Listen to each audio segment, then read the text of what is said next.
कल से लेकर आज तक महाराष्ट्र की राजनीति में सियासी बदलाव की तस्वीर ने हर तरफ सुर्खियां बटोरी। महाराष्ट्र विधानसभा के नेता प्रतिपक्ष न सिर्फ सरकार में शामिल हो गए बल्कि डिप्टी सीएम भी बन गए और इसके बाद शरद पवार की एनसीपी पर अपना दावा भी ठोक दिया। एक रिपोर्ट दिखाते हैं, फिर इसी को डिकोड करेंगे। अजित अनंतराव पवार गांभीर्यपूर्वक दृढ़कथन करतो कि महाराष्ट्र में रविवार को बड़ा पॉलिटिकल उलटफेर हुआ।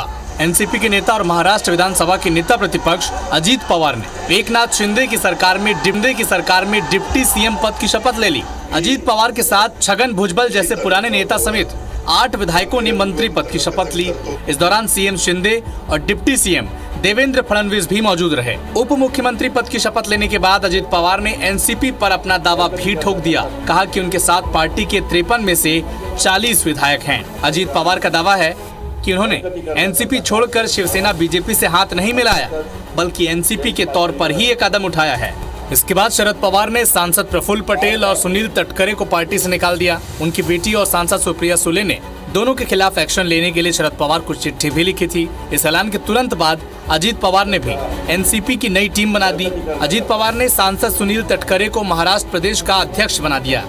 इधर आज महाराष्ट्र के सतारा में शरद पवार ने कहा कि ये अजित पवार का निजी फैसला है और अब उनकी बातों का कोई महत्व नहीं है। शरद पवार ने बीजेपी पर चुनी हुई सरकारों को गिराने का आरोप लगाया। शरद पवार ने 5 जुलाई को पार्टी के सभी नेताओं की मीटिंग बुलाई जिसमें सभी नेता एफिडेविट के साथ आएंगे, जिसके बाद आने वाले दिनों में महाराष्ट्र की राजनीति में एक बड़ा उलटफेर होने की संभावना है।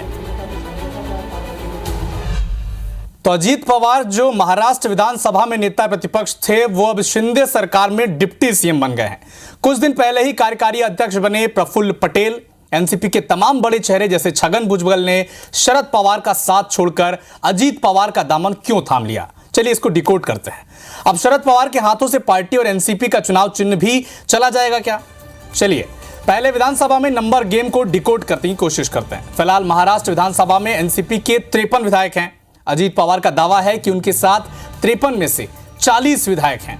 आपको यह भी बता दें कि जब उद्धव सरकार में से शिवसेना के 56 विधायक में से 44 विधायक एकनाथ शिंदे के साथ चले गए थे, तब चुनाव आयोग ने संख्या बल को देखते हुए ही शिंदे गुट के पक्ष में फैसला सुनाया था और यहां भी कुछ ऐसा ही हो सकता है। यानी 53 विधायक एनसीपी के पास हैं और अजित पवार का दावा है कि 40 विधायक उनके साथ हैं, यानी पार्टी का सिंबल भी उन्हीं के साथ जा सकता है।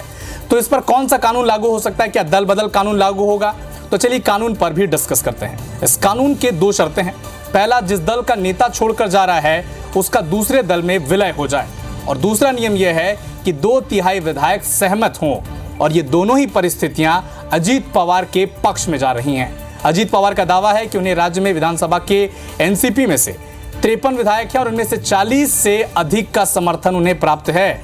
दल बदल विरोधी कानून के प्रावधान से बचने के लिए अजित के पास न्यूनतम 36 से अधिक विधायक होने चाहिए थे और उनके पास उनका दावा है कि 40 से भी अधिक विधायक है। तीसरा पॉइंट क्या है? शिंदे गुट की धमक कम हो सकती है क्या इस फैसले से? अब की स्थिति यह है कि शिंदे गुट की उपयोगिता अब खत्म हो गई है, क्योंकि सरकार बनाए रखने के लिए बीजेपी को शिंदे गुट की हर मांग मानने का दबाव नहीं होगा, क्योंकि इससे पहले एनसीपी के विधायक उनके साथ थे नहीं और शिंदे गुट के जो 44 विधायक उनके साथ आए थे उन्हीं के साथ सरकार बनाई गई थी और अब शिंदे गुट की जो निर्भरता थी वो लगभग खत्म हो चुकी है, क्योंकि अजित पवार का दावा है कि 40 से अधिक विधायक उनके समर्थन में हैं।